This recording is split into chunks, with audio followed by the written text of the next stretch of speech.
Overnight, the Federal Agriculture Minister and Queensland Nationals MP David Littleproud told Sky News the federal government stands ready to fund more dams to capture rainwater and prevent flood events. We've said we'll do our bit, we'll cut a cheque, but we can't even get them to take our money. Now, I've got Rikki Lambert from our Flow News 24 desk, and he's this week been doing an extensive study on water and on mitigating flood and the whole Murray-Darling Basin and where this sits. Rikki, how are you? I'm great, thank you. Well, this is an interesting one with all the rain falling over Sydney and up into northern New South Wales and Queensland right now, and the factor of dams. And maybe when you listen to what David Littleproud is saying and his larger press releases, it would appear that there is a case in point for building bigger dams. Yeah, we see this often when we have these torrential rains. These people will come forward and say, well, why is this water all running out to sea? We should be capturing it and using it for irrigation. And there's some great case studies we can go through in a moment for why that's a great idea. There are, because we look at the Warragamba Dam, it's actually spilled over. Sydney has flooding. We look at the Manning River and that iconic picture, which is a tragic situation of a timber frame house flooding down or floating down the Manning River at near from Wingham to Taree, that section of the flooded river. Dramatic too when we go back to the Brisbane floods and the fact of their dam system and having more dams built up in the ranges of Brisbane. Surely there's a case in point with the New South Wales Parliamentary Committee where they've actually raised this issue about the Wyangala Dam in the Lachlan River Valley, which is near Cowra, and there must be a case where they should raise, say, the height of even that dam so that the Murray-Darling Basin would actually have a greater capture of water. Absolutely, and you've got to remember with these debates on dams, it's not just about water security, it is about flood mitigation as well. It is about preventing someone's house floating down the river.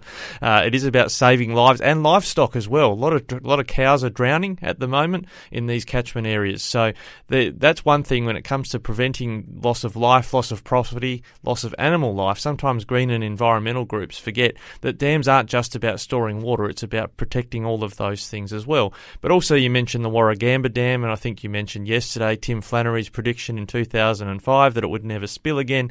Here it is, it's spilling. A lot of the opposition to dams comes from people like the Greens who will base it on climate change belief that these dams will never overflow again, so why would we raise the dam walls when the science, the evidence we're seeing in front of us right now is clearly at times they will. So now you ask about this New South Wales inquiry into the Wyangala Dam, and again you have a situation where you've got Labor MPs, the Greens and the Animal Justice MP form the majority on that committee. So surprise, surprise, talking about the Wyangala Dam, they've said, no, we don't want to raise the dam wall there. But the minority of that committee, which is Liberal and National MPs, they've said, and I quote, the Lachlan Valley has always been a valley of extremes, experiencing record-breaking droughts and, as in 2016, a major flood that damaged local infrastructure, destroyed crops, and saw the nation's major arterial roads, including the Newell Highway, cut for up to 7 weeks. Had the dam wall been higher in 2016, capturing an additional 650 gigalitres, that's a huge amount of water, by the way, 650 gigalitres of water that entered storage during that flood, this could have been captured and it would have provided more than 2 extra years of water to run the Lachlan River and supply every town, stock and domestic and high security water use. It's an excellent point. Because of the green environmental opposition to raising dam walls and creating new dams, we are damaging water security not just for population, but for farms and for primary production and the 100 billion that we're meant to be producing from agriculture. That is the topic that we've been talking about, is how does this Murray-Darling Basin plan work? If we were to build infrastructure, not just water-saving infrastructure, but higher dam walls in the catchment areas, then effectively when we do get these massive deluges like this, that incredible deluge right now coming down the east coast, we could capture some of that. Well, let's go up a bit higher into Queensland and northern Queensland. You've also commented in discussions that we've had before we went to air about the Bradfield system.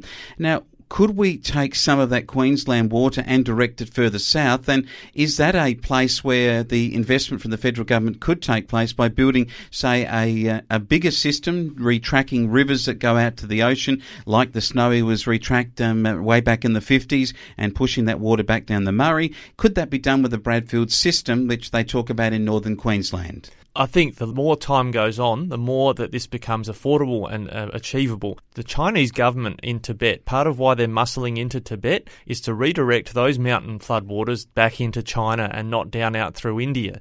So the Chinese government, with their massive resources, are moving in this direction. So the more time goes on, the more affordable these things are.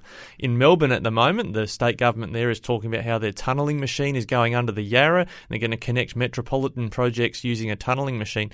Boring machines and the ability to do the tunnelling you'd need to get a Bradfield-type scheme into our Murray-Darling Basin becomes more and more affordable every year. Because what you're effectively doing is taking water that's flooding out to the east, you dig a tunnel back into the west, and that water just redirects back through the tunnel back into the basin. So we should be looking at this every couple of years, I think, in politics, and looking at how affordable it now is and whether we should be doing it. Well, Australia could build more dams, and if we were to do so, we could offset the water losses that we are currently seeing. We just need political will, and we do need people that are anti that position from maybe the Greens side that over a period of time got a lot of strong press in Tasmania for that position. It's certainly permeated a lot more of Australia's continental landmass, and more importantly has stopped progress in those areas.